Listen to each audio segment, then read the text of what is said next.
Многие говорят, покажите проекты, которые финансирует Российский Кыргызский фонд развития. Сегодня мы видим, что Российский Кыргызский фонд развития не только запускает новые проекты, и которые будут открыты в следующем году, но мы видим открытие и запуск реальных производств уже в настоящее время, уже в текущий период.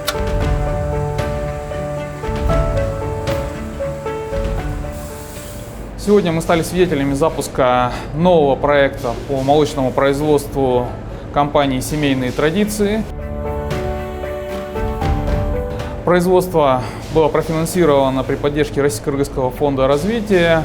На средства фонда компания приобрела современную линию по производству, розливу и пастеризации молока, молочной продукции, производство творожной продукции.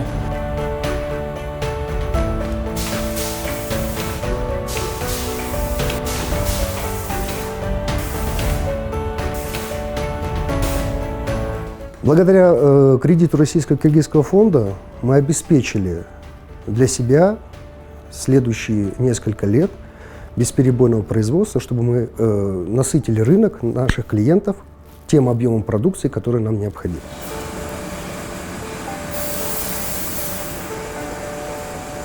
Наша продукция является, наверное, одной из самых уникальных на рынке производимой молочной продукции.